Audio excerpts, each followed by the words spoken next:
आज मैं आपको बताने जा रहा हूं अरावली हिल्स के बारे में, जो बहुत ही चर्चित बिंदु है। क्यों अरावली पर्वत श्रेणी पे जो हमारे जंगल हैं उसको क्यों काटा जा रहा है, क्या वजह है, तो इसको आज हम जानते हैं।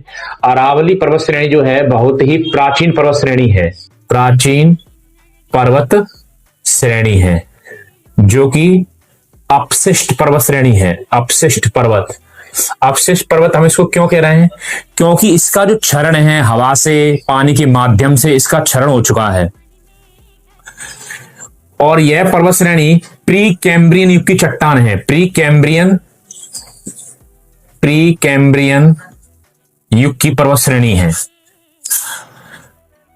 अरावली पर्वत श्रेणी कुछ इस तरह से हमारे भारत के कुछ राज्य में पाई जाती हैं, जो कि गुजरात,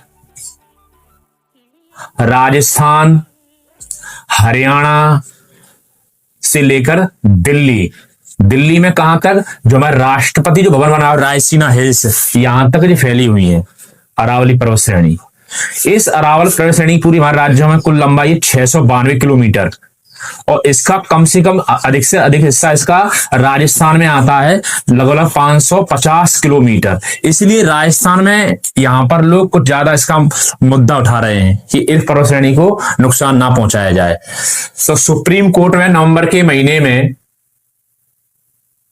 टीएन गर्दावन ने एक रिपोर्ट पेश की थी, जहां पर ये दो प्रकार की पर्वत श्रेणी है, 120 मीटर की और 80 मीटर की।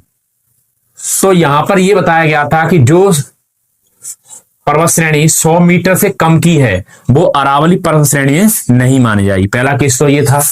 दूसरा केस था कि इन दोनों पर्वत श्रेणियों के बीच में 500 मीटर से अधिक का गैप नहीं होना चाहिए। तो इस पे जो सबसे ज्यादा चर्चित मुद्दा है वो है ये 100 मीटर वाला, कि अगर 100 मीटर से किसी पहाड़ी की ऊंचाई कम है तो वो पर्वत श्रेणी अरावली पर्वत श्रेणी में नहीं मानी जाएगी।